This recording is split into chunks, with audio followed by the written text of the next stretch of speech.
নমস্কার।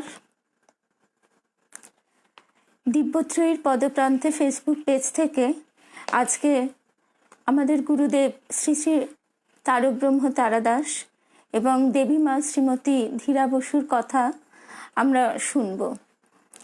তারা দুজনেই ছিলেন শ্রী রামকৃষ্ণময় সাধক ও সাধিকা। তাদের যে শ্রী রামকৃষ্ণময় জীবন, সেই জীবনের পূত সান্নিধ্যে যারাই এসেছেন তাদেরকে তারা ঠাকুরের কাছে আশ্চর্যভাবে সংযুক্ত করে দিয়েছেন, ঠাকুরের কাছে টেনে দিয়েছেন। কারণ গুরুদেব সবসময় বলতেন, দেখ, যাকে মন্ত্র দিই তাকে ঠাকুরের পায়ে, শ্রী গুরুর পায়ে নিবেদন করে দিই, তারপর তার সঙ্গে বোঝাপড়া হবে। তো সেই জন্য বলি যে গুরুদেব তিনি আমাদের তার কৃপা দিয়ে, তার করুণা দিয়ে, তিনি সম্পূর্ণ তার ঠাকুরের কাছে প্রার্থনা দিয়ে ঠাকুরের সঙ্গে যতটুকু আমাদের তার প্রতি ভালোবাসা জেগেছে সেটা তিনি সম্পূর্ণ করে দিয়েছেন। তিনি বলতেন যে দেখ,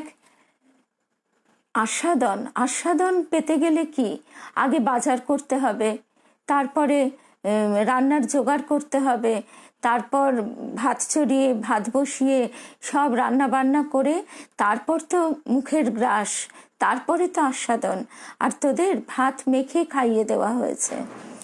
তো সেই হচ্ছে কথা। তিনি কৃপা করে যদি আমাদেরকে এই যে মহামায়ার যে আকর্ষণ, এই প্রবল আকর্ষণ থেকে ঠাকুরের পায়ে নিবেদন করে না দিতেন, ঠাকুর যদি কৃপা করে আমাদেরকে তার দিকে ফিরিয়ে না রাখতেন, তাহলে কিন্তু আজকে ঠাকুরের যে অসামান্য লীলা, ঠাকুরের যে অসামান্য প্রেম, সেই প্রেম কিন্তু অনুভব করা কখনোই সম্ভব হতো না। গুরুদেব বলছেন, মনে রেখো, আমরা সবাই অমৃতের সন্তান, সবাই বন্ধু। আর কিছু না পারি, মিষ্টি কথা বলতে তো পারি পরস্পরকে। আর মূল মন্ত্র হবে সেবা, সে ঘরের লোক হোক কি বাইরের লোক, হিসেব তো করতেই হবে, কারণ অপচয় করবে না, সংসারে সঞ্চয় করতেই হয়। হিসেব করে চলো, ধর্মকর্মে আটানা, সংসারে আহার চারানা, এভাবেই চলো যুগান্তরের পথে। দেখো, নামে আনন্দ, কৃপার বোধে আনন্দ। যে কৃপা বুঝতে পারে সে আনন্দ পাবে না? এখন তার কৃপা বাতাস বইছে, এবার সেই কৃপা যে আমরা যদি বুঝতে না পারি, আমার ভক্ত বন্ধুদের প্রণাম। তো এই যে কৃপার বাতাস বইছে, সেই কৃপার বাতাস আমার পালেও লাগবে, আমার পালেও লেগেছে। সেই বোধটাই আমাদের আসতে চায় না। আর সেই বোধটা যতক্ষণ না আসবে ততক্ষণ তো আমার শুধু আমি পাইনি, আমার নেই, আমার হয়নি, এইরকম নানা অভিযোগ। কিন্তু ঠাকুর তিনি কিন্তু কখনো অভিযোগ করেন না। তিনি বারবার আমাদের কাছে ডাক পাঠান, আমাদের হৃদয় দুয়ারে করাঘাত করেন। সেই যে ঠাকুর দক্ষিণেশ্বরে কুঠির ছাদে দাঁড়িয়ে ডাকতেন, আয় আয়, ওরে তোরা কে কোথায় আছিস, আয়। সেই আহ্বান কজনের কাছে পৌঁছেছিল? কিন্তু পৌঁছক আর নাই পৌঁছক, তিনি উপযাচক হয়ে, অনাহুত হয়ে ভক্তদের দ্বারে দ্বারে ফিরেছেন। তেমনি গুরুদেবের কাছেও আমরা গেছি, তখন কার কি সমস্যা সেই নিয়েই কথা হয়েছে। তিনি কৃপা পরবশ হয়ে আমাদের এই জাগতিক সমস্যারও সমাধান করে দিয়েছেন। এবং তিনি বলেছেন যে, আগে ঠাকুর তুমি এদের এমনভাবে কৃপা করো, এমনভাবে এদের চালনা করো, যাতে এরা বুঝতে পারে যে এই যে জাগতিক জয়ে এরা জয়ী হলো, জাগতিক সুখ স্বাচ্ছন্দ্য পেল, সেটা কিন্তু নিজেদের চেষ্টায় নয়, তোমার কৃপায়। সেই বোধটা যতক্ষণ না আসবে ততক্ষণ ওরা তোমাকে ভালোবাসবে কি করে? আর এই কথা আমরা যখন ঠাকুরের অবতার লীলার বিভিন্ন স্মৃতিচারণ বা বিভিন্ন জায়গায় পড়ি, ভক্তদের মধ্যেও এটা একটা বিড়ম্বনা হয় যে তাকে আমরা যাকে দেখিনি তাকে আমরা কি করে ভালোবাসবো, আমরা যাকে স্থূল দেহে স্থূল অনুভূতিতে যাকে পাইনি। সেই জন্য গুরুদেব বারবার কৃপা করে ঠাকুরের সঙ্গে এই আশ্চর্য এমন একটা যোগে যুক্ত করে দিয়েছেন যে আমরা সংসার পথে চলতে চলতে পরিষ্কার বুঝতে পেরেছি যে তার কৃপা ছাড়া আজকে আমি যে স্থানে যে অবস্থানে আছি সেই অবস্থানে আমি পৌঁছতে পারতাম না।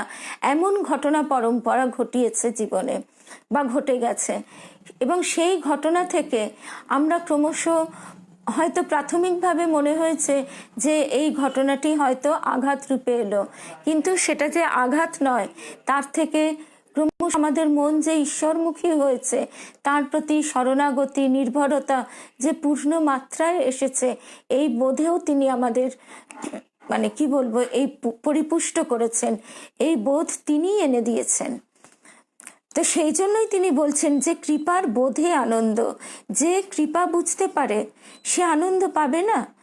আসলে এটাই হয় যে আমরা হয়তো সাময়িকভাবে কোনো কিছু একটা পেলাম, সেটা আমাদের সুখ স্বস্তি সব কিছুই দিল, কিন্তু সেটা যে আমাদের অনেক সমস্যায় পরবর্তীকালে জড়িয়ে ফেলবে না তার কিন্তু কোনো ঠিক নেই। আবার এমন ঘটনা ঘটে যে যেটা আমরা চাইছি সেটা পেলাম না, কিন্তু দেখা যায় যে আখেরে সেটা না পেয়েই ভালো হয়েছে। সে রবীন্দ্রনাথের গানটাও আমরা সবাই জানি যে বহু বাসনায় প্রাণপণে চাই, বঞ্চিত করে বাঁচালে মোরে, এ কৃপা কঠোর সঞ্চিত মোর জীবন ভরে।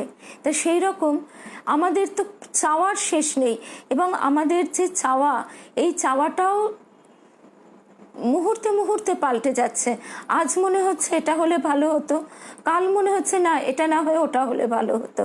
তো সেই জন্য যতক্ষণ না আমরা তার উপর সম্পূর্ণরূপে শরণাগত হতে পারি যে ঠাকুর তুমি যা করছো আমার জীবনে তাই মঙ্গলময়, যে তোমারই ইচ্ছা করো হে পূর্ণ আমারও জীবন মাঝে, এই সম্পূর্ণ শরণাগতির ভাবটা এলে এবং সেই ভাবটা নিয়ে যখন তার সঙ্গে আমার যে সম্পর্ক যে ভালোবাসাটা গড়ে উঠবে, সেইখানেই কিন্তু কৃপার বোধটা আমাদের অন্তরে জাগরিত হবে, এবং সেই কৃপার বোধেই তখন আসবে যে আনন্দ। আজকে তিনি হয়তো আমাকে এটা দেননি, কিন্তু এই জিনিসটা না দিয়ে তিনি আমাকে কতটা উত্তরণ ঘটিয়ে দিয়েছেন আমার মানসিক অবস্থার, বা কতটা আমাকে ঈশ্বরের দিকে ঠেলে দিয়েছেন, সেটা যখন আমি বুঝতে পারবো স্বভাবতই আমার তো আনন্দ হবেই। মনকে সর্বদা নামে ব্যাপৃত রাখো, ওতে সর্বদা আনন্দ। ভালোবাসার উন্মেষের জন্যে তাকে ভালোবাসতেই হবে, তবেই তিনি তোমার হাত ধরবেন, সহায় হবেন। এই যে ভালোবাসার উন্মেষ, ভালোবাসাটা তার প্রতি আমাদের আসে না। কি হয়, আমরা আমাদেরকে ভালোবাসি, আমাদের নিজেদের প্রতি ভালোবাসা, এবং এই নিজেদেরকে ভালোবেসে আমরা তার কাছে নানা রকম অহং সংক্রান্ত অহং জড়িত যে জিনিস, সেই সব জিনিসই আমরা চাই। কিন্তু তাকে যতক্ষণ না শুধুমাত্র তাকে ভালোবাসার জন্যই ভালোবাসছি এই বোধ আসবে, ততক্ষণ কিন্তু আমরা তার সঙ্গে সেইভাবে যুক্ত হতে পারি না। তা গুরুদেব কিন্তু আমাদের বারবার বলেছেন তিনি কিরকম, তিনি নিজে ঠাকুর নিজে আমাদের কাছে এগিয়ে এসেছেন, তিনি প্রেম দিয়ে প্রেম নেন। এই প্রেম দিয়ে প্রেম নেন, এই কথাটারও আমাদের একটু মানে কথামৃতের পাতাতেই আমরা এই ঘটনাটা পাই। কথামৃতের পাতায় এই ঘটনাটা এই রূপেই আছে, এইভাবে যে তার কাছে যখন ভক্তরা আসতো তিনি প্রণাম করতেন। তারা হয়তো পাশ্চাত্য শিক্ষায় শিক্ষিত হয়ে তাদের যে প্রণাম করার ধরন কোনো রকমে হাত জোর করে বা মাথাটা একটু নাবিয়ে, কিন্তু দেখা যাচ্ছে তিনি একেবারে যেন ত্রিনাদপি শুনিছেন, এই যে কথাটা তিনি তাদের একেবারে যেন তারা এসে যেন তাকে কৃতার্থ করেছে, অথচ তাদের কাছে তিনি কিচ্ছু চান না, তিনি এমনভাবে তাদের প্রণাম করছেন, তাদেরকে কাছে ডেকে নিচ্ছেন। তো সেই জন্য এই যে ভালোবাসাটা তিনি তাদের দিচ্ছেন, তখন কিন্তু তারাও সেই আকর্ষণ সেই ভালোবাসা অনুভব করছে। না হলে স্বামী বিবেকানন্দ, তখন তিনি নরেন্দ্রনাথ নরেন, তিনি সিমলে পাড়া থেকে ছুটে আসছেন এক আশ্চর্য আকর্ষণে। সেই আকর্ষণ কি?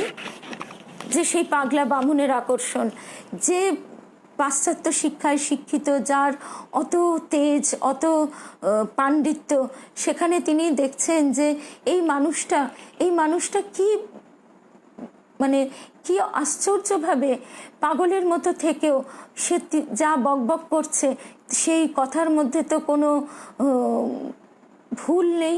এত খাঁটি কথা এত সহজভাবে কে বলতে পারে? তিনি বিস্মিত হয়েছেন, কিন্তু তখনও তার সেই যে সারেন্ডার, সেটা তখনও কিন্তু আসছে না। কিন্তু শেষকালে তিনি বলছেন যে একমাত্র সেই মানুষটি যে আমাকে ভালোবাসা দিয়ে বশ করেছিল, এই ভালোবাসা আমরা প্রত্যেকে গুরুদেবের কাছে পেয়েছি।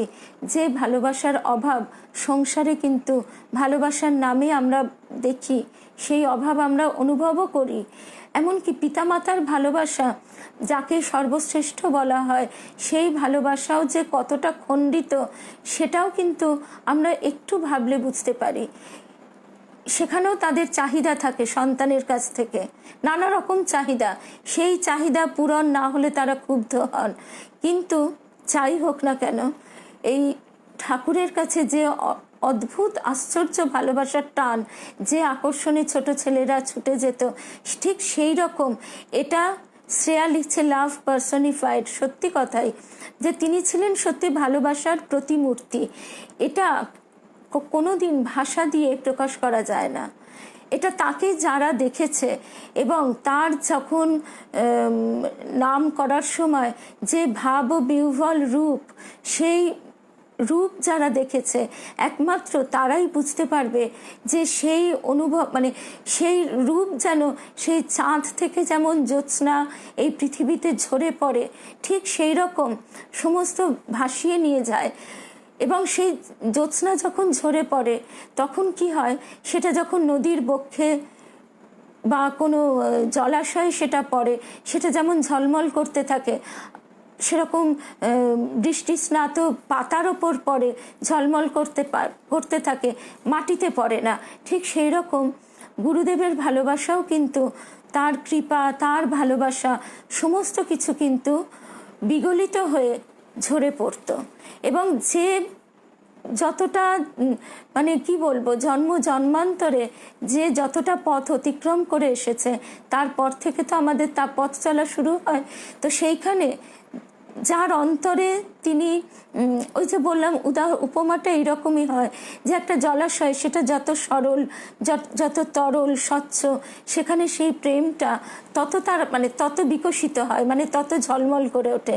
ঠিক সেই রকমভাবে তার যে প্রেম সুধা আমরা স্নাত হয়েছি, সেটা আমার প্রত্যেক সতীর্থ স্বীকার করবেন, বা যারা ভক্ত তার কাছে গেছে তারা প্রত্যেকে স্বীকার করবে। সেই ভালোবাসার রূপ বর্ণনা করার ভাষা কিন্তু খুঁজে পাওয়া খুব মুশকিল, সেটা খুঁজে পাওয়া যায় না। স্বয়ং মহেন্দ্রনাথ দত্ত, স্বামীজির ভাইও বলতেন যে তিনি তখন তার অত্যন্ত বালক অবস্থা, শৈশবকাল, কিন্তু তিনিও বুঝতে পারতেন ঠাকুরের সেই ভাব বিহ্বল কীর্তনানন্দের রূপ দেখে যে এই রূপ কিন্তু কোনো সাধারণ মানুষের হতে পারে না। সেই তার যখন কীর্তন আনন্দে তিনি সমাধিস্থ হতেন, ভাব সমাধি ঘটত, সেই সময় যেন তার দেহ থেকে এক তরঙ্গ বিচ্ছুরিত হয়ে এক জ্যোতির তরঙ্গের মতো প্রবাহিত হতো। এই জিনিসটা, এটা কিন্তু কোনো মতেই কোনো ভাষায় কোনো বর্ণনায় বোঝানো যায় না। এটি যদি কেউ দেখে থাকেন তাহলেই তার চক্ষু সার্থক। একটা কথা এই প্রসঙ্গে এই জন্যই মনে আসে যে ঠাকুর তো এবার তার পথ, তার কাছে এগিয়ে যাবার ব্যবস্থা কত রকমভাবে করে দিয়েছেন।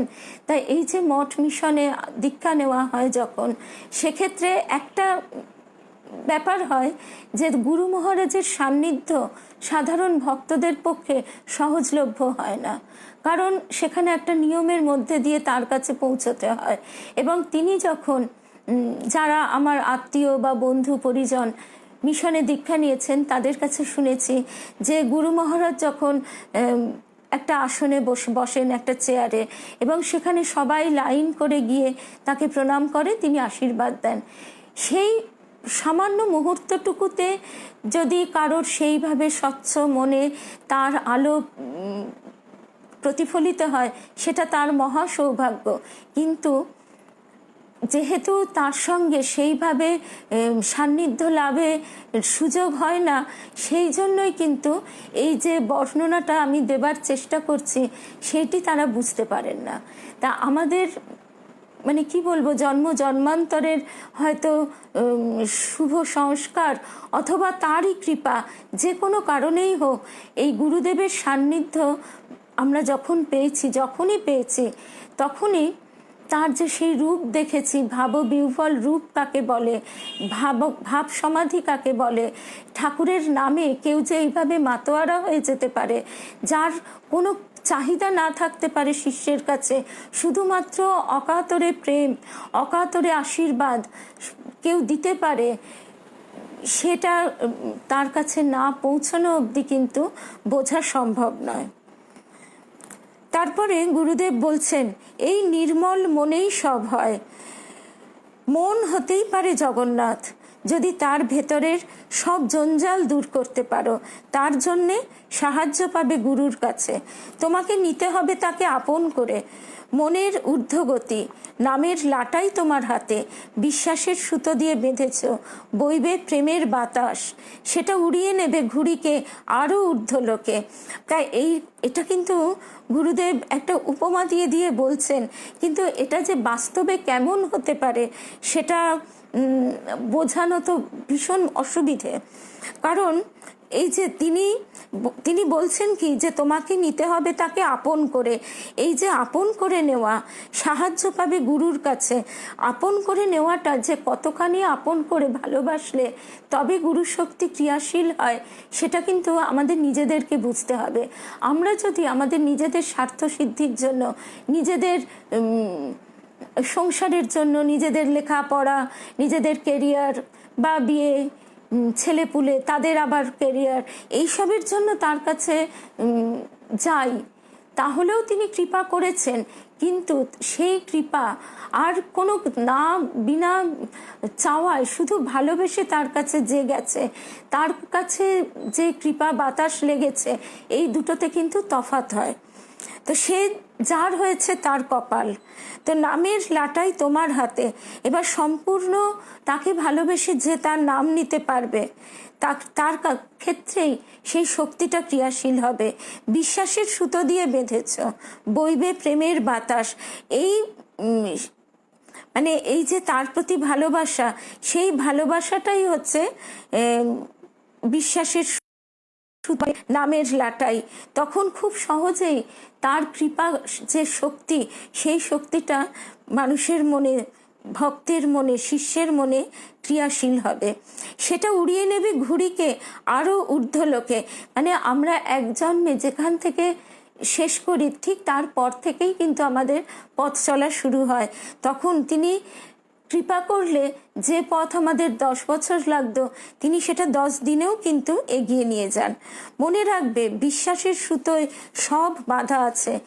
ঈশ্বর বলেছেন, সত্যকে ধরো, ঈশ্বর বসবেন তোমার ঘরে। নিজের ঘরে আচ্ছাদন দিও, তাকে সুন্দর করে সাজাও, তবেই তো সে দিব্য ভাবে এসে বসবে। সুন্দর করা মনের কপাট খুলে রাখবে। শোনো, একটা কথা বলি তোমাদের, দিন আসছে, সেটা আগে ভালো করে বুঝে নিতে হবে। তোমরা রামকৃষ্ণ নাম ভুলো না। মনে যেন সময় এসে গেছে।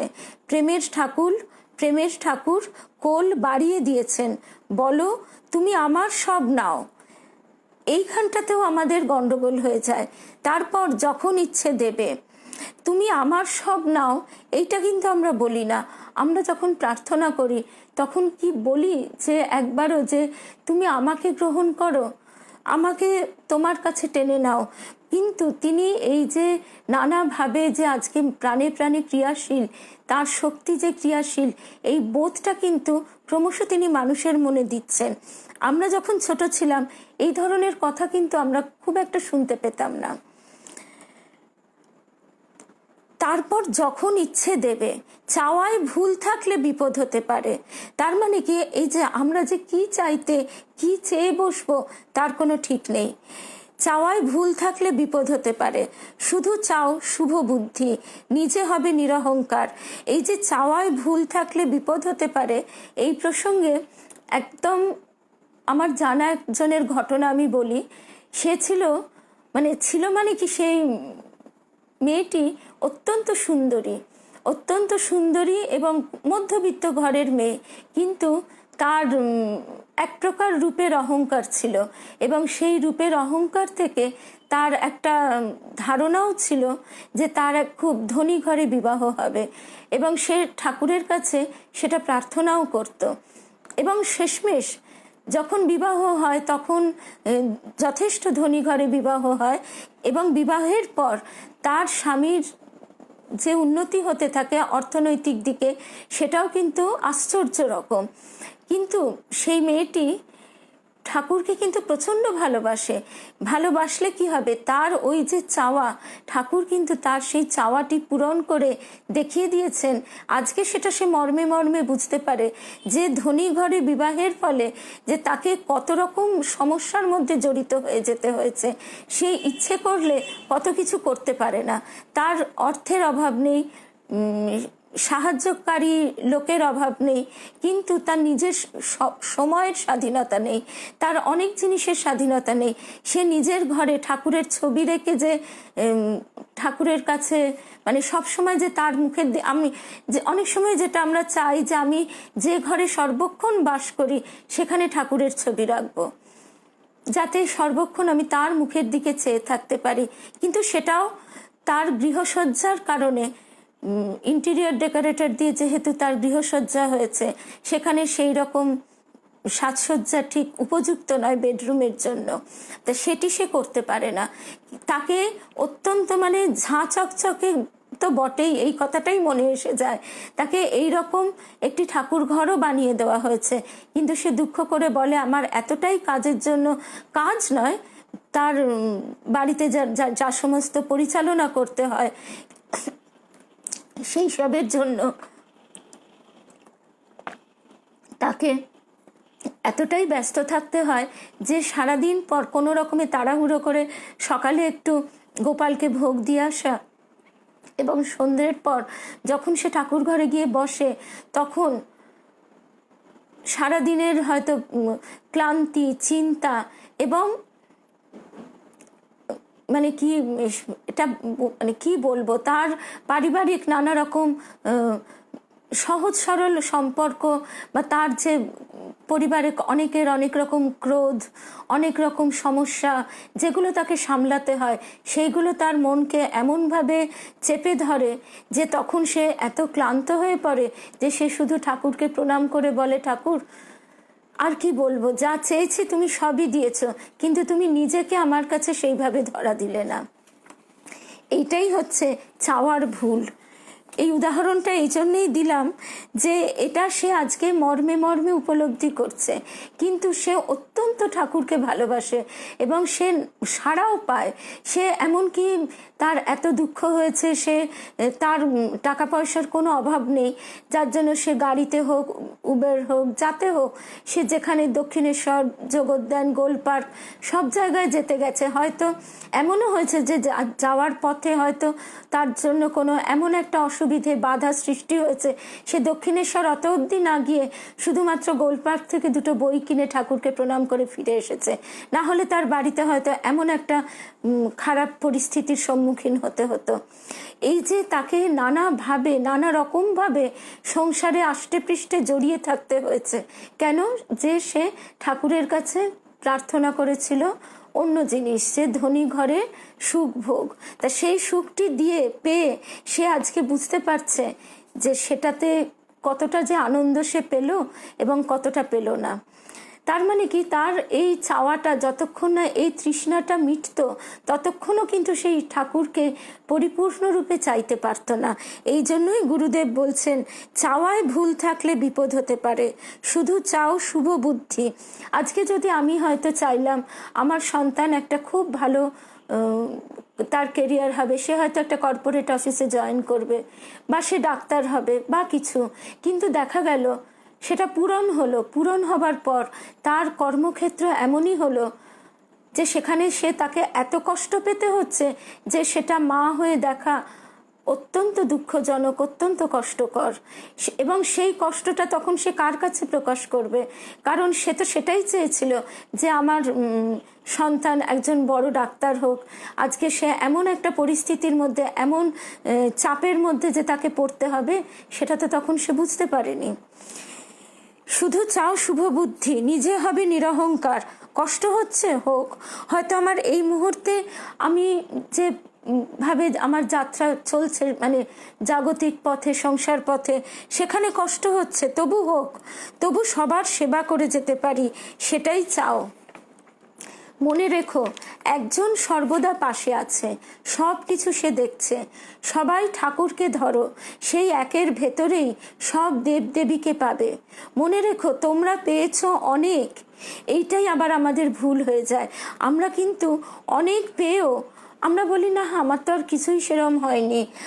হ্যাঁ, দীপাঞ্জন লিখেছে, সংসারী সাজো, সংসারী হয়েও না, সাধু হও, সাধু সেজো না। এটা তো সবচেয়ে বড় কথা, যে সাধু সাজা এক জিনিস আর সাধু হতে পারা আর এক জিনিস। তো মনে রেখো, তোমরা পেয়েছ অনেক, সাবধানে থেকো ক্রোধ আর হিংসা থেকে। ক্রোধ আনে অবিচার, লোভ আনে অধঃপতন। একটাই সার কথা, রামকৃষ্ণ নাম। নিয়ম করে নাম করো, শেষে ওই নামই তোমাকে নাম করিয়ে ছাড়বে। এই যে এই কথাটাও কিন্তু, এগুলো খুব ছোট ছোট কথা। শেষে ওই নামই তোমাকে নাম করিয়ে ছাড়বে। কিরকম?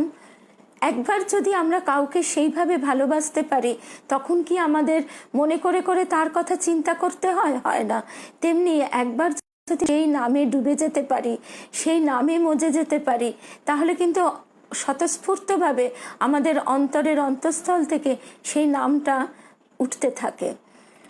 তো এই প্রসঙ্গে আরেকটাও কথা মনে পড়ে যায়, যে এই যে ছোট ছোট কথাগুলো, এই কথাগুলো কিন্তু আমরা সবাই বারবার পড়ি, বিভিন্ন বইতে পড়ি, বিভিন্ন অনুষ্ঠানে শুনি, বা নিজেরাও পড়ে পড়ে জেনেছি। কিন্তু কি হয়, এই পড়াগুলো আমাদের সেইভাবে বিদ্ধ করতে পারে না। এই প্রসঙ্গে আবার সে নিশীথ মহারাজের একটা কথা মনে পড়ে যাচ্ছে। তিনি তার প্রোফাইলে গিয়ে, মানে আমরা তো সবাই তার কথা পড়ি বা শুনি ফেসবুকে, এবং এখনও এই যে নিবেদিতা, দীপাঞ্জন, আজকে দীপাঞ্জনকেও বলছিলাম যে পড়েছো লেখাটা? তো এই যে মহারাজের যে তিনি কি করে সাধু হলেন, সেই যে একটা মাত্র কথা তার জীবনের মোড় ঘুরিয়ে দিল, এই কথাটা কিন্তু ভীষণ বিস্ময়কর। যে অনেক সময় কি হয়, অনেক ক্ষেত্রে আমরা কামারপুকুর জয়রামবাটিতে গেলেও শুনেছি যে কেউ কেউ যারা ব্রহ্মচারী হয়েছেন, অফিসেও এই প্রসঙ্গে কথা বলে শুনে জানতে পেরেছি যে যারা ওইখানে থেকেছে, ওইখানে ছোটোর থেকে ওই পরিবেশ পেয়েছে, সেই পরিবেশের আকর্ষণে তারা সাধু জীবন গ্রহণ করেছেন। কিন্তু মহারাজ লিখছেন যে তিনি কিন্তু সেইভাবে যে ছোটবেলা থেকেই এই পথে আকৃষ্ট হয়েছেন তা নয়। কারণ আমার ধারণা ছিল, যেহেতু তিনি নরেন্দ্রপুরে পড়েছেন, সেই হেতু তিনি হয়তো সেইভাবেই আকৃষ্ট হয়েছেন, তা নয়। তাকে তার পিতা সেই সময়ে একটা রেওয়াজ ছিল, এখন যেমন আর 2-2.5 বছরও বয়স হয় না স্কুলে পাঠিয়ে দেওয়া হয়, তখন একটা রেওয়াজ ছিল যে বাচ্চাকে একটু বাড়িতে মা বাবার কাছে লেখাপড়া শিখিয়ে তারপর তাকে একটু উঁচু ক্লাসে নিয়ে ভর্তি করা। তাকে তার পিতা ক্লাস 5-এ ভর্তি করতে চাইলেন, কিন্তু সেই স্কুলে তখন টিচার যিনি, তিনি মাস্টারমশাই বললেন যে না, এই ছেলেটি তো ক্লাস 5-এর উপযুক্ত নয়। কিন্তু তা সত্ত্বেও তার পিতার একেবারে ভেতর থেকে একটা এমন কি বলবো, এমন একটা তার ছিল, মানে তাড়নাই বলা যায়, যে তার ভীষণভাবে মনে হয়েছিল 5-এ ভর্তি করার কথা, সেখানে হলো না, তিনি অন্য স্কুলে 5-এ ভর্তি করলেন। তার পরবর্তীকালেও যে ঘটনা পরম্পরা, সেটা আমরা তার লেখা থেকেই ভালো করে পড়ে নিতে পারবো। কিন্তু সেখানে একটা কথাই বলার, যে এই কথা তো আমরাও পড়েছি, যে সারদা মায়ের যে কথা, যে তুমি বয়স থাকতে সব কিছু করে নাও। তা এই কথাটা আমরা সবাই পড়লেও আমাদের মনে তো সেইভাবে লাগে না। আমরা অনেক কথাই এরকম পড়ি, কিন্তু তাই গুরুদেব আমাদের বলছেন, সবাই শোনে কানে, যেদিন শোনে প্রাণে, সেদিন সে হয় কৃপার অধিকারী। তো মহারাজ তিনি তখন ডাক্তার হিসেবে যোগদান করেছেন, জুনিয়র ডাক্তার। তো তিনি রাউন্ডে গিয়ে একজন পেশেন্টের কাছ থেকে জেমস হেডলি চেজের বই দেখে তার পড়তে ইচ্ছে করে। তিনি বইটা বলেন যে আর স্বাভাবিক গোয়েন্দা গল্প, শেষটুকু না পড়ে তিনিও ছাড়তে পারছেন না। আর তিনি তখন ডাক্তারবাবুকে বলছেন, তখন তিনি মহারাজ নন, যে মহারাজ হলে না হয় আগে আগেই বইটা দিয়ে দেবেন না পড়েই। তা তো নয়, তিনি স্বাভাবিকভাবেই বইটা বলছেন যে আপনি বিকেলে এসে নেবেন। কিন্তু এমনই ঘটনা যে বিকেলে যিনি বইটা তাকে বইগুলো দেন হসপিটালে থাকাকালীন, তিনি বইটি নিয়ে গেছেন। এবং সেই মহারাজের তখন তিনি ওই ডাক্তারবাবু, তার তখন একটু দুঃখই হলো, একটু হতাশা, যে যা বইটার জন্য আশা করেছিলাম বিকেলে পাবো, হলো না। তখন তিনি তার বালিশের তলা থেকে শ্রী শ্রী মায়ের কথা, স্বামী সচ্চিদানন্দ মহারাজের লেখা সেই বইটি দিলেন। তা বইটি তার মোটেই পছন্দ হলো না এবং তিনি বেশ অবহেলা ভরেই বইটা নিয়ে বাড়িতে রেখে, মানে তার যে ঘর হোস্টেলে সেখানে রেখে দিলেন। এবং ভাবলেন কোথায় জেমস হেডলি চেজের বই আর কোথায় একটা মায়ের কথা। তো কিন্তু মা যখন সন্তানকে সেইভাবে আকর্ষণ করেন, সেই আকর্ষণের মধ্যে তিনি বুঝুন না বুঝুন তাকে পড়তেই হচ্ছে। এবং সেইখানে এই যে ছোট্ট ছোট্ট দুটি কথা, যে যা করবে বয়স থাকতেই করে নিতে হবে, এটাই তার জীবনের সম্পূর্ণ দিক পরিবর্তন করে দিল। তা সেই রকম আমরাও যে এত কথা পড়েই যাচ্ছি, শুধু মানে কি বলবো, পড়েই যাই, বলেই যাই, ভেবেই যাই, কিন্তু আমাদের সেইভাবে, মানে উনি যে কথাটা লিখেছেন ইলেকট্রিফাই করা, ঠিক মানে আমাদের সেইভাবে তড়িতাহত করে না, আমরা সেইভাবে আমাদের প্রাণে গিয়ে বাজে না, যার জন্য আমরা না পারি, কি বলবো, না পারি আমরা সব কিছু যে ছেড়ে তার দিকে সম্পূর্ণ মনোযোগটা দেব, সেই মনের জোরটা আসে না। আমরা তখন ভাবি যে আরেকটু গুছিয়ে নিই, তারপরে আরেকটু, তখন দেখা যায় এই গোছাতে গোছাতে একটার পর একটা কাজ কিন্তু আমাদের চেপে ধরছে। সেই স্বামীজির ওই কথাটার মতো, আমরা যদি মনে করি যে ঢেউ থামলে তবে গিয়ে স্নান করব, সে ঢেউও আর থামে না, আর আমাদের স্নানও করা হয় না। তেমনি এই জন্যই আমরা যদি একটি দুটি কথাও সেইভাবে প্রাণের ভেতর গ্রহণ করতে পারি, তাহলেই আমরা কিন্তু অনেকটা পথ এগিয়ে যেতে পারবো। গুরুদেব এখানে আবার বলছেন যে প্রথম ঘর মন, শেষ ঘর মহাদেবের, পরমাত্মার। জীবের মনে গাঁট আছে, গাঁট খুলতে পারলে সব পাবে, সেই গাঁট নেই ভক্তের মনে।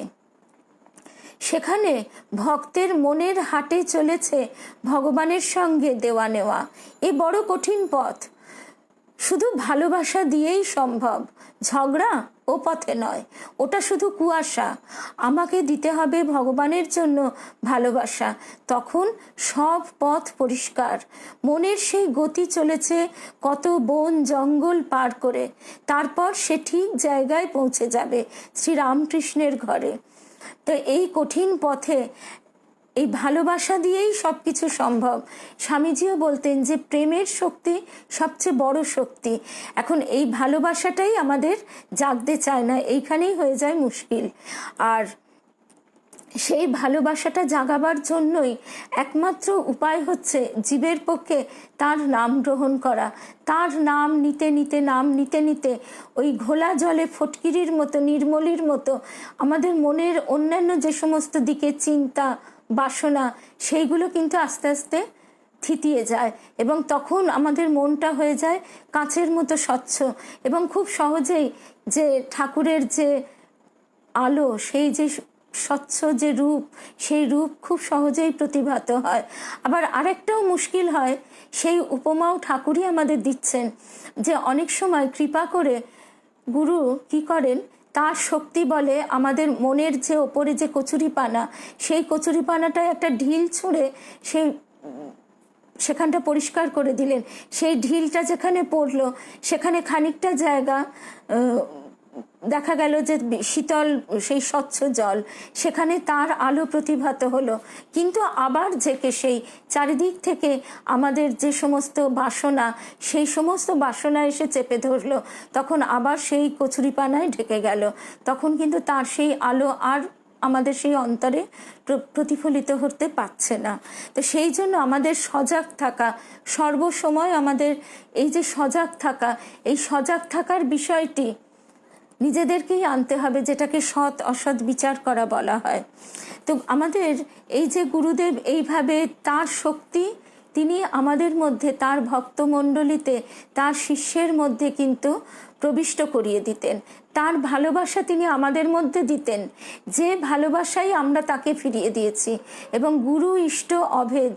তো সুতরাং সেই ভালোবাসা ঠাকুরেরই শ্রীচরণে পৌঁছে গেছে। একদিনের একটা ঘটনা বলি, যদিও তখন দীক্ষা হয়ে গেছে, কিন্তু তখনও আমি শ্রীরামকৃষ্ণ সম্বন্ধে ইতিহাস বইয়ের পাতায় আর একদম ছোটবেলায় যে কথা মিশনে যে পাতলা যে বইগুলো পাওয়া যায়, এক পাতা ভর্তি ছবি আর এক পাতায় লেখা শিশুদের শ্রীরামকৃষ্ণ, না ছোটদের শ্রীরামকৃষ্ণ, ছোটদের সারদা মা, সেই বইগুলোই যা পড়তাম। সেই বইগুলো পড়ে ভীষণ ভালো লাগতো, কিন্তু সেই বই পড়ার বয়স পেরিয়ে মাঝখানে অনেক জিনিস পড়া হয়ে গেছে। তারপরে কিন্তু ঠাকুরের কথা সেইভাবে জানা হয়নি, বা তখন আমাদের মানে আমার পিতৃগৃহে ঠাকুরের সম্পর্কিত বই সেইভাবে পাইওনি, বরং অন্যান্য আধ্যাত্মিক বইয়ের সম্ভার ছিল। শ্রীমা শ্রী অরবিন্দ, ভারতের সাধক ও সাধিকা। তো সেইখানে গুরুদেবের প্রতি যে ভালোবাসা, সেই ভালোবাসা নিয়ে ঠাকুরের প্রতি যে তখনও কি বলবো, তার সঙ্গে তো তখনও সেই এই যে প্রাণের ঠাকুর এই বলার ভাবটা তখনও আসেনি। তা তখন ঠাকুর ইষ্ট, তার কথামৃত পড়া শুরু হয়েছে, সেই ছবি চোখের সামনে দিয়ে ভেসে যাচ্ছে। এটাও মনে হচ্ছে যে এই বই পড়বার একটা অদ্ভুত আনন্দ আছে, যে সিনেমা দেখা, যে সিনেমার মধ্যে যেরকম পরপর পরপর ছবি ভেসে যায়, ঠিক সেই জিনিস যেন সেখানে আমি উপস্থিত আছি, সেই অনুভূতিও হয়েছে। কিন্তু ভালোবাসাটা গুরুদেবের প্রতি। আমাদের একটা অপূর্ব সুন্দর কনক চাপা, স্বর্ণ চাপার গাছ ছিল, এত বড় বড় হলুদ চাপা ফুল ফুটতো, দোতলার ঘর থেকে হাত বাড়িয়ে পাওয়া যেত। সেই ফুল নিয়ে কলেজ পালিয়ে গুরুদেবের কাছে গেছি, ফুলটা গুরুদেবকে দিয়েছি। গুরুদেব গ্রহণ করে বললেন, কোথায় পৌঁছে গেল বলতো? সোজা ঠাকুরের কাছে। তখন মনে মনে একটু দুঃখই হলো যে আপনাকে আমি ভালোবেসে দিলাম, পৌঁছে গেল ঠাকুরের কাছে। তো এই রকম সেটা আবার বলেও ফেললাম। তা তখন তিনি হাসলেন। তো হেসে ঠাকুরের প্রতি যে তখনও তো সেই ভালোবাসার যে উন্মেষ, সেই উন্মেষের বীজটা কিন্তু তিনি প্রথিত করে দিলেন। কারণ এই যে এই কথাটাই বারবার আসে, যাকে দেখিনি শুনিনি তাকে, তার প্রতি কি করে ভালোবাসা আসবে? তিনি না কৃপা করে এই প্রেম দিয়ে তিনি প্রেম নেন, এই কথাটাই গুরুদেব বলতেন। তা সেদিন এইভাবেই, এরকম আরো বহু ঘটনা আছে, এরকমভাবেই তিনি আমাদের মধ্যে কিন্তু ঠাকুরের প্রতি যে ভালোবাসা যতটুকু এসেছে ততটা তিনিই ঢেলে দিয়েছেন। এবারে দেবীমার কথা একটু বলি, কারণ দেবীমা তিনি তার যে সাধন পথ, সেই সাধনার পথ হচ্ছে স্বপ্নের মাধ্যমে। সেটাকে স্বপ্ন আমরা বলছি বটে, কিন্তু সেটা কাকলি সোম লিখছে, তুমি ধন্য সত্যি কাকলি, তোমাকে তো এ বিষয়ে আমি আগেও বলেছি। তো আরেকটা যে প্রসঙ্গ, যে দেবীমা তিনি তার এটা সাধনা, মানে আমরা কথায় এটাকে আমরা স্বপ্ন বলছি, কিন্তু এটা যে স্বপ্ন নয়, এটা যে একটা মানে যোগের একটা পর্যায়, সেটা আমরা মানে জানি, শুনেছি, কিন্তু তাদের সাধন পথ বা সাধনা সেটা বোঝা সম্ভব নয়। তিনি আমাদের এইটুকুই যতটুকু বলতে পারতেন, তিনি এটাও বলতেন যে সবটা তোমাদের আমি বলতে পারি না, সে বর্ণনাও দিতে পারি না, এবং বলতে গেলে সে ভাষাও নেই, এবং মনে হয় কে যেন আটকে দিচ্ছে। কিন্তু তিনি যতটুকু বলেছেন তার থেকেই কিছুটা আমি শোনাই, যে যার মধ্যে দিয়ে আমরা ঠাকুরের প্রতি আরও যেন যুক্ত হতে পেরেছি বা যুক্ত হতে পারি। আজীবন ব্রহ্মচারিণী দেবীমা বলতেন, জন্ম থেকে মৃত্যুর শেষ দিন পর্যন্ত তিনি শিব, ঠাকুর শ্রী রামকৃষ্ণ ও গুরুদেব শ্রী শ্রী তারক ব্রহ্ম তারাদাসের ভাগবতী আশ্রয়ে থেকেছেন। বলেছেন, সারা জীবনের অনুভব দিয়ে একটা কথাই বলি, রামকৃষ্ণের ভালোবাসা পেয়ে নির্ভয়ে পথ চলি। গুরুদেবের কৃপায় যেন তোমরাও আছো তাঁরই আশ্রয়ে, আনন্দ মনে তাঁরই কাজ করে পথ চলো নির্ভয়ে, কৃপার গণ্ডির মধ্যে আছো। দেবীমা বলছেন, ঠাকুরের সঙ্গে এই অবিস্মরণীয় যোগাযোগ ঘটিয়ে দিয়েছিলেন তোমাদের গুরুদেব। তার প্রতি আমার কৃতজ্ঞতার শেষ নেই। স্বপ্নযোগে ঠাকুর আমাকে আধ্যাত্মিক লোকের যা কিছু দর্শন করান, উপলব্ধি করান, সাধনা করান, তার অনুভব বিস্ময়কর। ঠাকুর বলেন, রোজ রাত্রে তুই শাশ্বত ধর্মকে এভাবে দর্শন করিস। এ শুধু দর্শন নয়, আত্মার গভীরে এর অনুভব, বলছেন দেবীমা। আরেকটা কথাও আমাদের কিন্তু এই সহজ পথ, কেন সহজ পথ, এই জন্যেই এটা বারবার মনে হয়, এই যে গূঢ় কথা, গূঢ় দর্শন, এই সমস্ত দর্শনের কথা কিন্তু সাধারণভাবে কোনো সাধক সাধিকা বাইরে প্রকাশ করেন না। তার কারণ হচ্ছে অনুপযুক্ত আধারের কাছে তা প্রকাশ করতে নেই, এটা তো অন্যতম কারণ। তো এখন যে কারণেই হোক, যে তার এই যে গোপন লীলা প্রত্যেক প্রাণে প্রাণে তিনি সাড়া দেবেন, সেই কারণেই হয়তো আজকে এই সমস্ত কথা প্রকাশিত হচ্ছে। দেবীমা বলছেন, প্রতি রাতে দেখেছি এই জাগতিক স্থূল দেহ ঘুমে অচেতন, অথচ একে ছেড়ে সূক্ষ্ম দেহে শূন্যে চলেছি। আলো দিয়ে গড়া সেই দেহ সারা রাত মহাশূন্যে বিচরণ করে, আর অচেতন রক্ত মাংসে গড়া দেহটি পড়ে আছে যেন মায়া। সে এক পরম বিস্ময়, নিজেই নিজেকে দেখা। জানলার কাছে দাঁড়িয়ে থাকে এক পথপ্রদর্শক। মুহূর্তে এই বন্ধন ছেড়ে মহাসুখে সুখ দুঃখ পিছু টান সব মিলিয়ে গিয়ে এক অনন্ত আনন্দ সাগরে ভাসমান অবস্থায় বিভিন্ন স্থানে গমন, দর্শন প্রতি রাতের পরম অভিজ্ঞতা। এর কণারও কণামাত্র যদি কোনো ভক্তের হয়ে থাকে,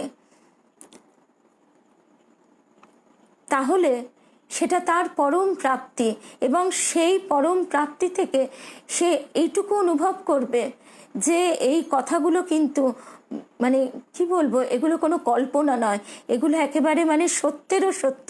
এবং দেবীমা বলতেন, এক এক সময় জাগরণের পর মনে হয় কোনটা জাগরণ আর কোনটা স্বপ্ন। এই যে তোমাদের সঙ্গে কথা বলছি, এই যে ঘর বাড়ি, এসব মনে হয় মিথ্যে, বরং এতক্ষণ আমি যে স্থানে যেখানে অবস্থান করেছি, যে পরিবেশে, সেইটি হচ্ছে আসল। এবার দেবীমায়ের মুখে শুনে সর্বানিধি, আমাদের সতীর্থ, বয়োজ্যেষ্ঠ সতীর্থ শ্রীমতী সর্বাণী সেন পুঁথি আকারে লিখেছিলেন। মা স্বয়ং সেই লেখাটি পড়ে খুশি হয়ে আশীর্বাদ করেন। সেখান থেকেই কিছু অংশ বলছি। কতক্ষণ পরে আসিয়াছি দেখি এক মন্দির দ্বারে, অপূর্ব সুন্দর সেই দেবালয় মাঝে শ্রীকৃষ্ণ রাধিকা সহ যুগলে বিরাজে। কি আশ্চর্য উদ্যান সেই মন্দির ঘিরি, তারই প্রকাশিতে আমি ভাষা খুঁজে ফিরি।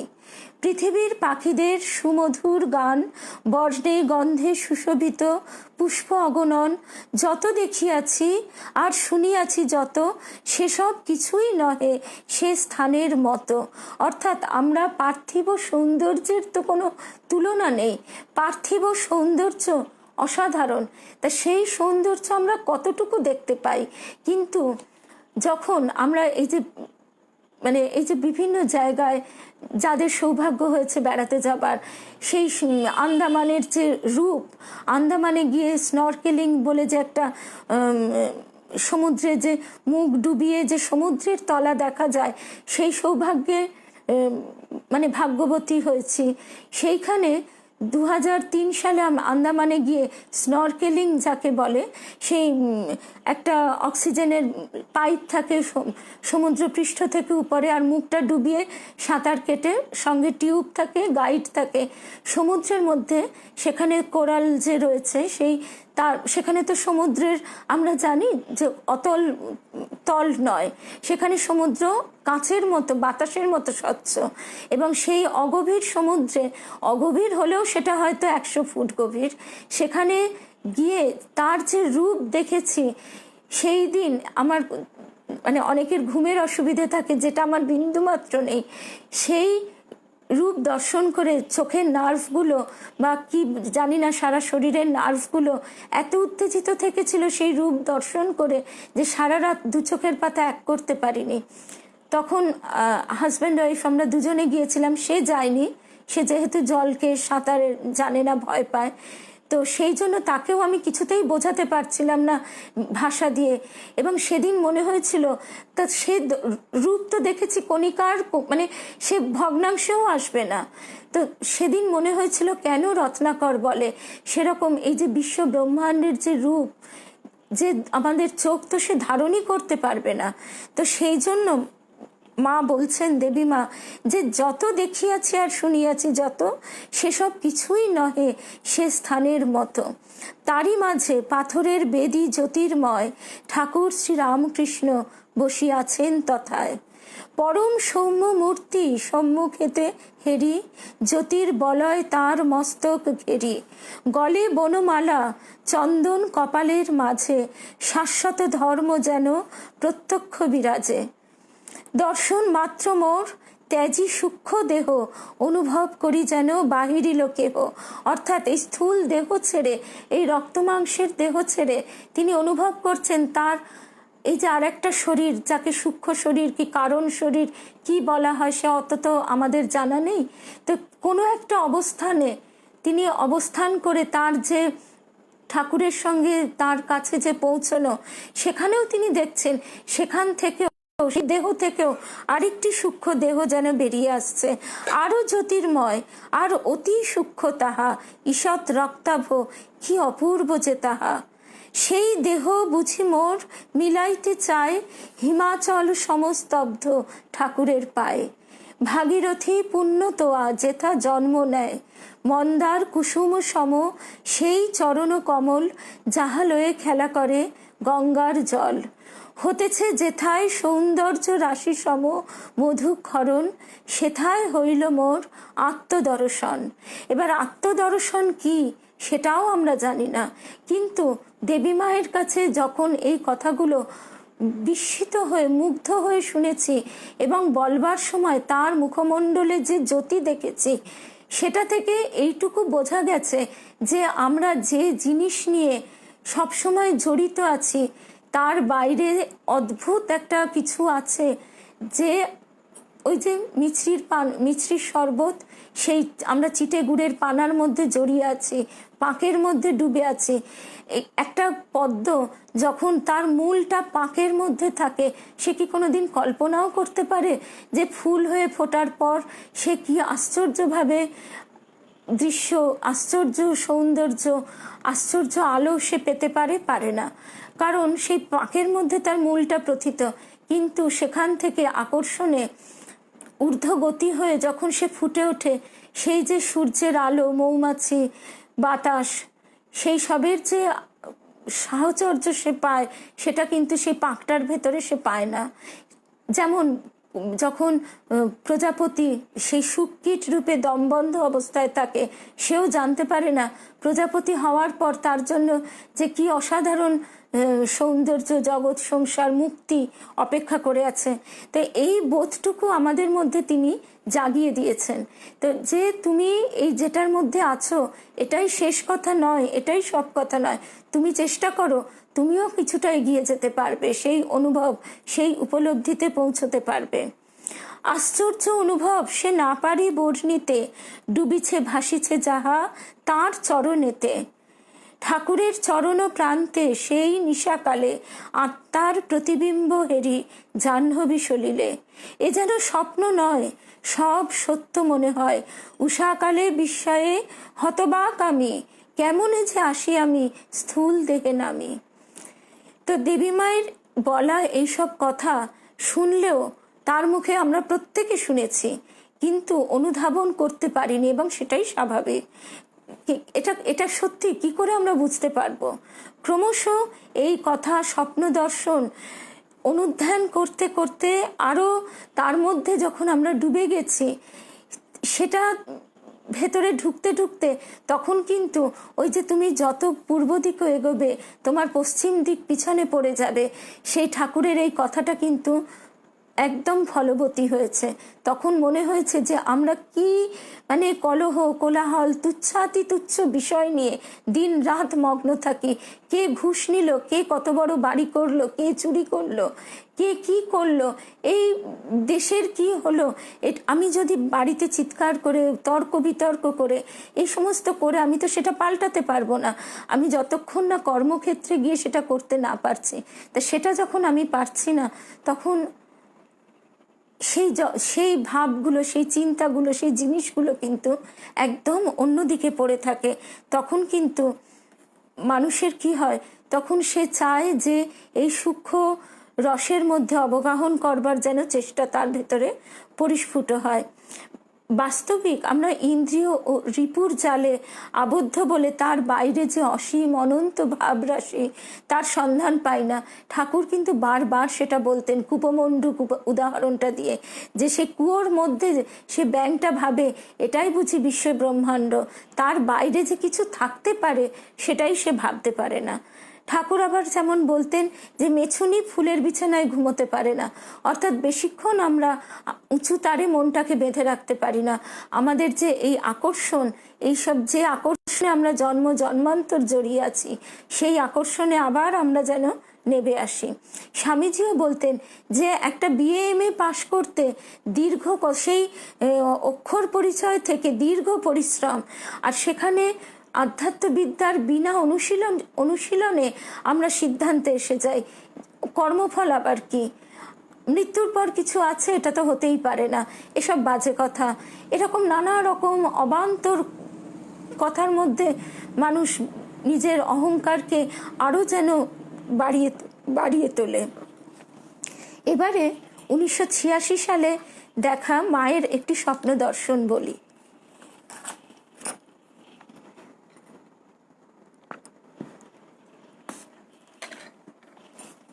1986 সালে দেখা মায়ের এই স্বপ্ন দর্শনটি বলেই মোটামুটি সময় তো 1 ঘন্টা দেখতে দেখতে পেরিয়ে গেছে। মা দেখছেন একটি অতি সুন্দর খোলামেলা অনেক দরজা জানলা যুক্ত ঘরের মাঝখানে একটি বেদির ওপর ঠাকুর বসে আছেন। বেদির ওপর আসনটি যেমন নরম, তেমনি ঠাকুরের দেহটিও তুলতুলে নরম। ঠাকুরের মুখে অপার স্নেহের ভাব। ঘরের দেওয়ালে অনেক তারের বাদ্যযন্ত্র ঝোলানো আছে, আর তার থেকে টুংটাং করে সুমধুর সুর বেজে উঠছে। আর যত সেই সুর বেজে উঠছে, ঠাকুরের মুখ আনন্দে আরো উদ্ভাসিত হয়ে উঠছে। এক যন্ত্র থেকে আরেক যন্ত্রে সেই সুর ভেসে যাচ্ছে, আর ঠাকুর মনোনিবেশ করে একেবারে মোহিত হয়ে শুনছেন। দেবীমা দেখছেন যত সেই সুর বাজছে তত সেই ঘরের রং উজ্জ্বল লাল হয়ে উঠছে, আর তা হচ্ছে সেই সুরের মাধুর্যে আর ঠাকুরের রূপের মিশ্রণে। ক্রমে সব বাজনা একত্রিত হয়ে ঝংকার তুলছে, আর লাল জ্যোতি যেন মেঘের মতো আনাগোনা করছে। ক্রমশ অস্তগামী সূর্যের আভায় ঘর ভরে গেল। দেবীমা যে মনোকষ্ট নিয়ে এসেছিলেন তা আর নেই। তিনি একেবারে সমস্ত মন প্রাণ দিয়ে কৃপা শরণাগতি চাইতে লাগলেন ঠাকুরের কাছে। এইভাবে প্রার্থনা করতে করতে মা দেখলেন হঠাৎ একটা পর্দা সরে গেল ঠাকুরের পায়ের কাছ থেকে। মা দেখছেন ঠাকুরের পায়ের কাছে যে জলপাত্র, সেখানে কারো একটি অন্তর শরণাগতিতে পূর্ণ, অপূর্ব ঈশ্বরমুখী সেই অন্তরের স্পন্দন। মা ভাবছেন, আহা, এ কার অন্তর? ঠাকুর মাকে বলছেন, ও তো তোরই অন্তর, দেখ তোকে কতটা নিয়েছি, জয়ী হবি তুই। মা বলছেন, ঠাকুর, এসব তো তোমার কৃপা করুণাতেই হয়েছে। এই ঘটনাটি, এর ব্যাখ্যা, এইসব কথার তো সত্যি কথা ব্যাখ্যা হয় না, কারণ আমরা শ্রীমা শ্রী অরবিন্দের বইতেও শ্রী মায়ের কথাতেও আমরা এরকম অনেক অদ্ভুত দর্শনের কথা, তার যে দর্শন হতো সেই সবের ছোট ছোট বিবরণ পাই। এবং সেখানে লেখক নিশিকান্ত বলে একজন লেখক আছেন, পশুপতি ভট্টাচার্য তিনি আছেন, তাদের লেখাতে পড়েছি যে তারাও কিন্তু শুধু মায়ের এই রকম ছোট ছোট দর্শন শুধুমাত্র উল্লেখ করেছেন, তার ব্যাখ্যা করেননি। কারণ এর প্রত্যেকটি ব্যাখ্যা যে পড়বে তার আধার অনুযায়ী সে নিজেই উপলব্ধি করে নেবে। তাই এটুকু অন্তত বোঝা যাচ্ছে যে এইখানে যে মা বলছেন যে ঘরের দেওয়ালে অনেক তারের বাদ্যযন্ত্র ঝোলানো আছে, এবং এটা 1986 সাল, 1886 সাল, ঠিক 100 বছর আগে ঠাকুর আশীর্বাদ করছেন তোমাদের চৈতন্য হোক। এবং সেই আশীর্বাদ কিন্তু ক্রিয়াশীল। এই পৃথিবীর যে বায়ুমণ্ডল, এই বায়ুমণ্ডলের মধ্যে পৃথিবীর যে স্তর, এই স্তরের মধ্যে কিন্তু এই তার স্থূল দেহ চলে গেলেও তার শক্তি কিন্তু প্রবাহিত হচ্ছে।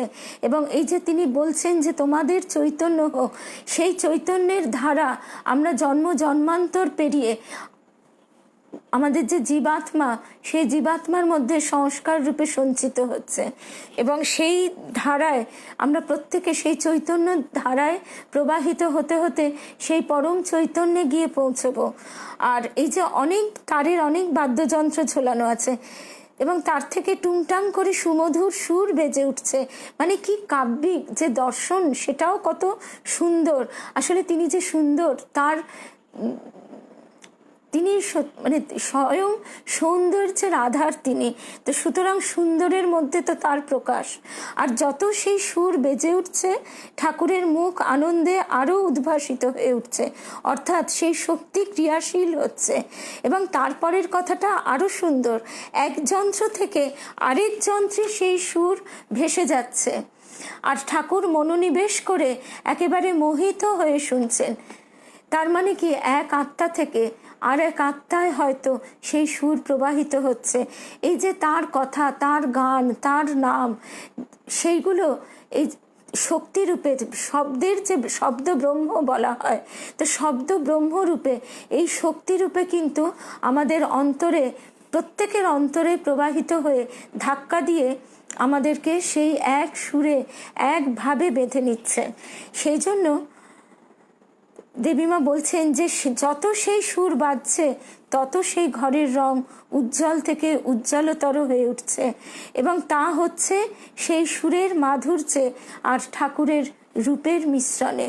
তো আমাদের সকলের প্রার্থনা যে আমাদের হৃদয়ে অন্তরে যেন তার আসনে তিনি মানে প্রতিষ্ঠিত হন।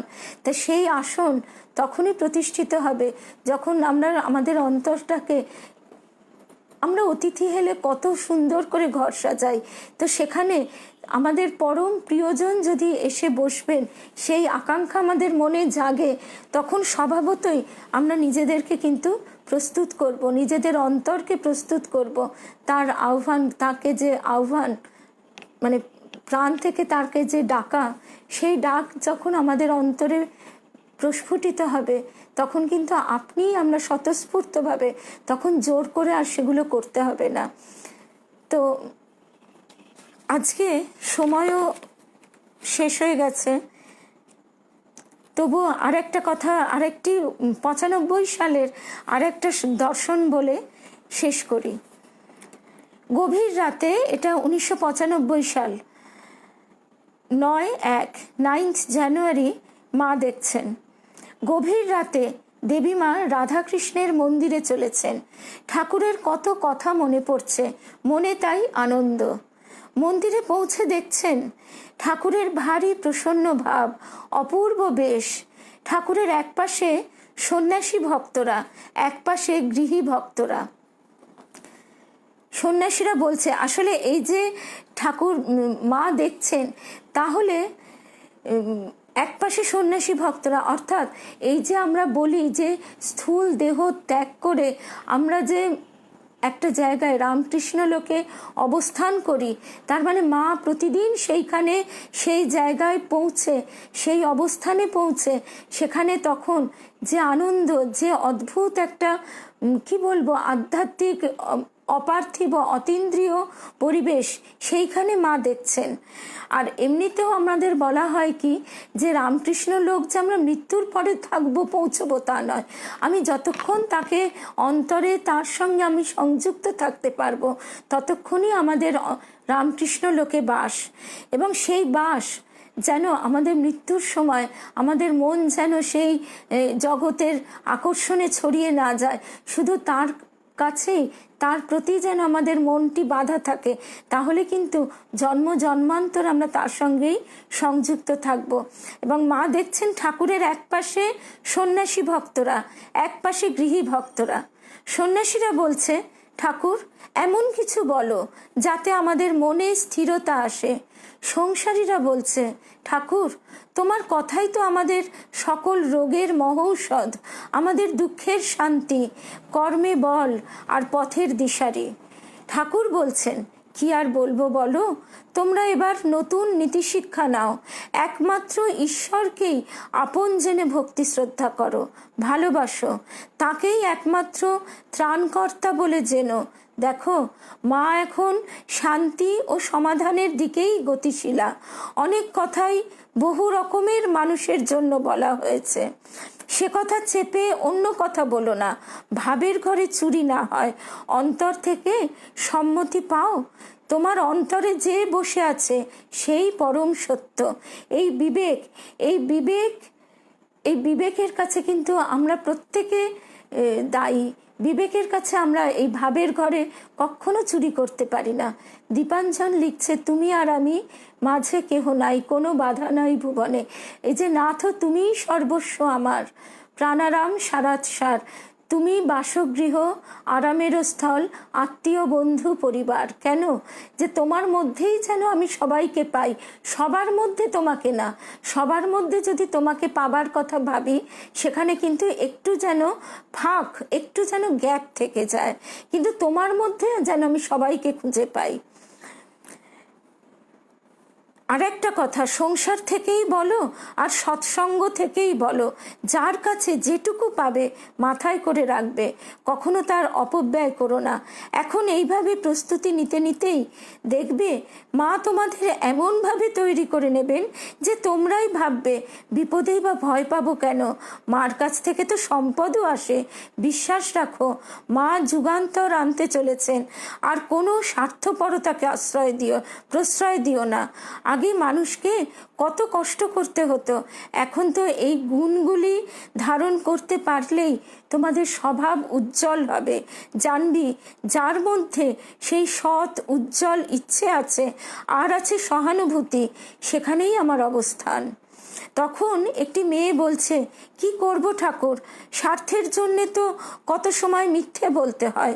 তুমি যদি আমাদের মধ্যে তোমার সেই ভালোবাসা, সেই আকুলতা, সেই তৃষ্ণা বাড়িয়ে দাও, তাহলেই তো আমাদের বদগুণগুলো সব চলে যায়।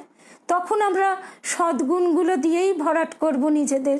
ঠাকুর বলছেন, সেটা তুই মায়ের কাছেই চা না, মাকে জানা, মায়ের কাছেই চা।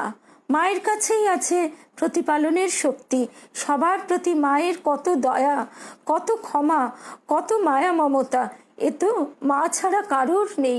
সারদা মা বলছেন না, আমি তো ভেবে পাই না কার প্রতি আমার করুণা নেই, কার প্রতি আমার কৃপা নেই। ভাবি পিঁপড়েটির প্রতিও তো আমার কৃপা, এক এক সময় কৃপা করুণায় যেন নিজেকে হারিয়ে ফেলি। মেয়েটি বলছে, মাকে কোথায় পাবো বলো? ঠাকুর তখন বলছেন, মায়ের সাথেই তো অন্তরের যোগ সবার। তার কথা, তার দৃষ্টি, তার হাসিতেই আছে সমাধান, আছে শান্তি। সেখানে কি কোনো ফাঁকি থাকে? তাহলে আমরা যদি এই ঠাকুরের মায়ের কাছে বসে তাকেই চাই, তার কাছে তাকেই আমাদের চাইতে হবে যে তুমি আমাদের নাও এবং তোমার করে নাও। আর তার আশীর্বাদ হলো সমাধান। নতুন পথে নতুনভাবে নিয়ে যাব তোদের। কোনো দুর্যোগকে আর দুর্যোগ বলে ভাববি না। দুর্যোগ থেকেই এখন তোরা বহু মূল্যবান শিক্ষা অর্জন করবি। লোকচক্ষে দেখছিস চালক নেই, কিন্তু গাড়ি ঠিক পথেই চলবে। জানবি যে হয়তো আর কিছুই করতে পারে না, কিন্তু স্মরণটি ঠিক রেখেছে, সেই বুঝবে পাশে থেকে কে তাকে চালাচ্ছে। এই কথাটা কিন্তু আমরা তার সেই যে একজন ভক্ত নবগোপাল, তার কথাতেও পাই। নবগোপাল তিনি বলছেন যা সে কিছুই পেরে উঠবে না, তার অফিস আছে, ঘর সংসার আছে, ছেলেপুলে প্রতিপালন আছে। তখন ঠাকুর বলছেন সেই কাশীপুর উদ্যান বাটিতে যে আর কিছু না পারো, শুধু এর নামটা নিতে পারবে তো। সেই থেকে সে সব সময় জয় রামকৃষ্ণ বলতো। তো সেই রকম আমরা যেন শুধু স্মরণটি রাখি, এবং স্মরণটি রাখলেই সেই বুঝবে পাশে থেকে কে তাকে চালাচ্ছে। এমন ঘটনা পরম্পরায় তিনি আমাদের এগিয়ে নিয়ে যাবেন যে আমরা কিন্তু সেটা বুঝতে পারবো। এই দেহে এই জন্মেই তার সফলতা আসবে। কত বড় ভরসার কথা কাকলিও বলছে, এবং সত্যি তো এই দেহে এই জন্মেই আসবে। এই সহজ পথ এবার তিনি এত কাছে এগিয়ে এসেছেন, তিনি প্রত্যেকের প্রাণে সাড়া দিচ্ছেন। তোরা তো আর সব জায়গার খবর রাখিস না, কিভাবে এখন কত মানুষ উঠছে ঈশ্বরের দিকে। মা যে এখন ক্রিয়াশীলা। তো এই ভরসা নিয়েই আমরা আজকে শেষ করি যে তিনি আমাদের পাশে আছেন। তাকে আমাদের কাছে বেঁধে রাখতে হবে, আমাদের অন্তরে ধরে রাখতে হবে, এবং তার জন্য আমাদের নিজেদেরকেই একটু পরিচ্ছন্ন করবার চেষ্টা করতে হবে। আমরা আমাদের ভালোবাসার জনকে কি নোংরার মধ্যে এসে বসতে দিতে পারি না। তো সেই জন্যে আমাদের হৃদয়ের আসনটি যেন পরিচ্ছন্ন হয়, সুন্দর সাজে সজ্জিত করতে পারি। এইটি একমাত্র আমাদের চাওয়া এবং প্রার্থনা।